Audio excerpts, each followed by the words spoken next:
Good morning everyone. Video पूरा देख लीजिएगा क्योंकि आगे 2-3 टिप देने वाली हूँ, आपके साथ शेयर करने वाली हूँ। देखिए, अभी दिवाली गई है 2-3 दिन पहले, तो हम लोगों ने काफ़ी सारा जो सामान है उसका वो गार्डन में ही यूज़ करना है। जैसे कई बार मैं शेयर कर चुकी हूँ कि फूलों को तो बिल्कुल कहीं भी गार्डन के बाहर फेंकने की गलती मत करा करिए, उनको वहीं डाल दिया करिए। अभी किसी ने पूछा था कि क्या मैम जो पूजा के फूल होते हैं क्या उनसे पौधे उग जाते हैं? अभी दिखाती हूँ।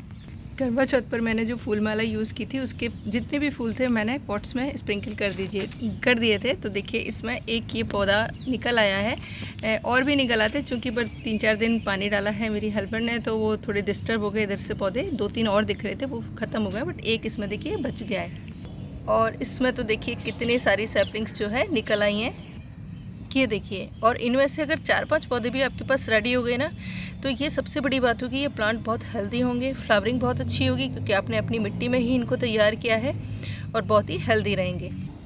क्योंकि गेंदा और जाफरी दोनों ही मैं ख़रीदती नहीं हूँ, ऐसे ही मल्टीप्लाई करती हूँ। हर बार कोई ना कोई नया शेड मेरे यहाँ पर आ जाता है, क्रॉस पॉलिनेशन हो जाता है, और जितनी भी वैरायटी होती हैं वो तो मिल ही जाती हैं, साथ ही साथ और भी एक्स्ट्रा वैरायटीज़ मेरे गार्डन में आ जाती हैं। तो आप बिना सोचे समझे आप जो भी फूल मालाएं हैं आपकी सारे पॉट्स में स्प्रिंकल कर दीजिए। आप परेशान हो जाएंगे, आपके यहाँ इतना गेंदा और जाफरी उग जाएगा। दूसरा फ़ायदा क्या होता है इसको करने से, जैसे कि अक्सर मैंने आप लोगों के साथ शेयर किया है कि मेरे यहाँ पर जितने भी ये कॉलेज के पौधे ख़राब होते हैं ये नीमाटोड से ख़राब होते हैं, और बेल वर्गीय पौधे भी होते हैं। ऐसा नहीं है, सब्जियों में भी वो ज़बरदस्त नीमाटोड आता है। नीमाटोड होता है जो पौधा होता है, उसकी रूट्स में सूत्रकृमि आ जाते हैं, और वो जो है रूट्स को में सारा भोजन ले जाते हैं और वहीं पर फूल जाते हैं, और भोजन को ऊपर तक पौधे तक नहीं पहुंचने देते, जिससे कि पौधा धीरे धीरे करके मर जाता है। तो जो दूसरा फ़ायदा होगा, नीमाटोड को, गेंदे के जो पौधे होते हैं उनकी जड़ों में से कोई एक ऐसा रसायन या द्रव्य निकलता है जो कि नीमाटोड को बिल्कुल पसंद नहीं होता है, और नेचुरल है। जिस पौधे में गेंदे की पत्तियाँ होंगी, गेंदे का पौधा होगा, वहाँ पर नीमाटोड नहीं आएगा। तो जितने भी हम फूल डालते हैं नेचुरल है, उनका रस जो है निकलता है, मिट्टी में मिलता है, तो नीमाटोड ख़त्म हो जाता है। ये मेरा पर्सनल एक्सपीरियंस रहा है कई सालों का।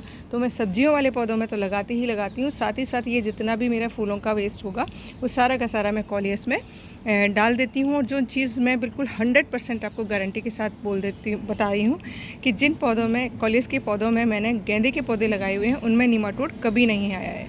और इतना लो मेंटेनेंस प्लांट है ये कि एक बार आपने लगा दिया तो मुझे अब लगता है कि देखिए मैं पिछले 3-4 सालों से आपको दिखा रही हूँ कि मेरे गार्डन से ये कभी नहीं जाता है। सिर्फ कुछ टाइम के लिए डोरबेंसी में चला जाता है, जब तेज़ गर्मियाँ पड़ती हैं उसके बाद वापस से पौधे बहुत सारी शूट्स निकालने लगते हैं, और मैं उनकी कटिंग लगा देती हूँ और फिर से मेरे यहाँ पर ये आ जाता है। तो एक तो आप ये काम करेंगे, जितने भी फूल हैं उनको स्प्रिंकल कर ही दिया होगा। मैं तो इसलिए लेट हो गई, देखिए मैं आई हूँ कल, परसों रात को आई हूँ, कल ये पूरे दिन रखे रहे, आज मैं स्प्रिंकल कर दूँगी सारे गमलों में।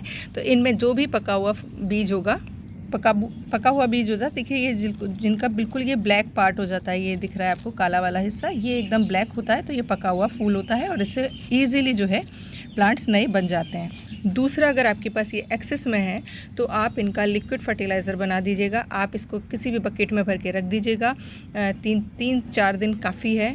थोड़ा सा गुड़ डाल दीजिएगा, गुड़ नहीं है तो डिकम्पोज़र डाल दीजिएगा, डिकम्पोज़र नहीं है तो बायो एंजाइम डाल दीजिएगा, बायो एंजाइम भी नहीं है तो गौमूत्र डाल दीजिएगा, गौमूत्र भी नहीं है तो भैया पीपल और बरगद के पेड़ के नीचे की मिट्टी डाल दीजिएगा। मतलब हमें वो चीज़ डालनी है जो कि इनका डिकम्पोजिशन फटाफट से कर दे, और 4 से 5 दिन में एक आपके पास एक इतना सॉलिड लिक्विड तैयार हो जाएगा, जिस लिक्विड को आप अगर अपने प्लांट्स में यूज़ करते हैं तो मिट्टी में रहने वाले जितने भी हार्मफुल फंगस, वायरस, बैक्टीरिया जो भी हार्मफुल हैं पौधे के लिए, वो ख़त्म हो जाएंगे, और जो मित्र हैं उनको पोषण मिलेगा। अब मेरे पास तो ये बहुत ज़्यादा नहीं है, थोड़े से ही हैं, तो मैं तो इनको स्प्रिंकल ही कर रही हूँ। और इनका लिक्विड आप लंबे समय तक भी बनाकर रख सकते हैं। बायो एंजाइम तो देखिए एक्सपायर होता ही नहीं है, उसे तो आप 2-3 साल आराम से यूज़ करिए, लेकिन अगर आप लिक्विड बना रहे हैं तो भी उसमें अगर आप उसे चलाते रहेंगे रेगुलर तो स्मेल नहीं आती है, और डिकम्पोज़र में तो आप नहीं भी चलाएँगे तो भी स्मेल नहीं आती है, तो आप उसे यूज़ कर सकते हैं। अब किसी ने मुझे पूछा था मैम दियों का उपयोग बताइए, तो देखिए दियों का उपयोग मैं 2-3 तरीके से करती हूँ। एक तो करती हूँ इनको तोड़कर पॉट फिलिंग में यूज़ करती हूँ नीचे, जिससे कि एयरेशन बहुत शानदार रहता है, और चूँकि ये मिट्टी है तो मिट्टी जो होती है पानी को स्टोर करके रखती है, तो एक्सेस पानी जो होता है इनके अंदर थोड़ा सा समा के रहता है। तो अगर कभी आप गलती से पानी देना भूल भी जाते हैं तो पौधा जो होता है, इससे रूट्स चिपकी हुई रहती हैं मिट्टी से, तो पौधे को पानी मिल जाता है। एक तो देखिए मैं वो यूज़ करती हूँ। दूसरा सकुलेंट या कैक्टस की आप जो मिट्टी बनाते हैं ना, इनके छोटे छोटे पीसेस कर लीजिए और उस मिट्टी में मिलाने में इसको यूज़ करिए। बहुत ही अच्छा वर्क करता है ये दियों का जो वेस्ट होता है, क्योंकि हम मिट्टी के दियों को बार बार पूजा में यूज़ नहीं कर सकते हैं। और DIYs तो बहुत सारे बनते हैं, आप बना सकते हैं। मैं नहीं बनाती हूँ, उसके पीछे सिर्फ रीज़न यही है कि इनको बिना पेंट करे हम बना नहीं सकते हैं। और पेंट थोड़ा मैं कम यूज़ करती हूँ अपने गार्डन में, तो पर फिर भी मैं शेयर करूँगी। इनकी कुछ चीज़ें बनाऊँगी, टाइम की थोड़ी कमी रहती है तो ये सब कर नहीं पाती हूँ, बट फिर भी कुछ ना कुछ शेयर करूँगी। बाकी 2-3 काम तो आप ये कर ही सकते हैं। पॉट फिलिंग में यूज़ करिएगा, नीचे पॉट्स बहुत ज़्यादा अच्छा काम करते हैं एरेशन में। दूसरा, आप छोटे छोटे पीसेस करके मिट्टी में मिला सकते हैं। तीसरा, आप मल्चिंग में भी यूज़ कर सकते हैं, छोटे छोटे से पीसेस करिए। और समर में तो खैर अच्छा वर्क करते ही करते हैं, साथ ही साथ विंटर में भी अगर आप इनको मल्चिंग में यूज़ करते हैं तो पानी की बहुत ना के बराबर रिक्वायरमेंट रह जाती है। और ये जो बड़े दिए हैं ना, इनमें तो आप भाई प्लांट लगाइए, बहुत अच्छे चलते हैं। जिन पौधों को कम पानी की ज़रूरत होती है, होल करिए और प्लांट लगाइए, बहुत शानदार लगते हैं। तो आप लगा लीजिएगा। तो देखिए, जिन पौधों में मैंने करवा चौथ पर डाले थे उनमें तो देखिए खूब सारे पौधे निकल आए हैं, गेंदे के या जाफरी के। ये देखिए कितने सारे हैं। अब बताइए कहाँ मुझे ख़रीदने जाना पड़ेगा पौधे। अब ये डालूँगी बाकी सब्जियों के पौधों में, जिससे कि नीमाटोड ना आए। और मैं आपको पर्सनली रिकमेंड करूँगी कि आप देशी गेंदा और जाफरी दोनों लगाइए। दोनों के इतने सारे मल्टीपल यूज़ हैं।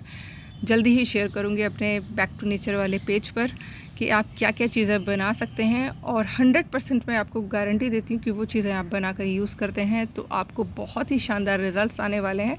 जैसे कि मैं हमेशा आप लोगों के साथ शेयर करती हूँ कि मैं जो भी चीज़ शेयर करती हूँ वो पहले प्रैक्टिस करती हूँ, अपने ऊपर अप्लाई करती हूँ, कुछ लोगों के ऊपर भी अप्लाई करती हूँ, यानी फैमिली मेम्बर्स के ऊपर अप्लाई करती हूँ। उसके बाद आप लोगों के साथ शेयर करती हूँ। तो देशी गेंदा और जाफरी ज़रूर उगाइएगा। पहचान कैसे होती है देशी की, बहुत अच्छी स्ट्रॉन्ग खुशबू आती है, तो ज़रूर लगा कर रखिएगा। और कल मैंने लीफी वेजिटेबल्स लगा दिए हैं सारी। अब मैं नेक्स्ट में कंदवारी लगाऊंगी, जिसमें गाजर लगाने की सोच रही हूँ, मूली लगाने की सोच रही हूँ। लगाऊंगी तब आपके साथ शेयर करूँगी। कई लोगों का कहना है कि मैम प्याज का बता दीजिए, तो प्याज तो देखिए जो घर में पड़ी है उसको आप मिट्टी में दबा दीजिए, तो स्प्रिंग ऑनियन यानी इसको हरी जो प्याज होती है वो तो आपको ईजिली मिल जाएगी। शेयर करती हूँ जल्दी ही। Thank you once again. Channel पर बने रहिएगा। वीडियोज़ पसंद आते हैं तो शेयरिंग ज़रूर करा करिए। Once again thank you.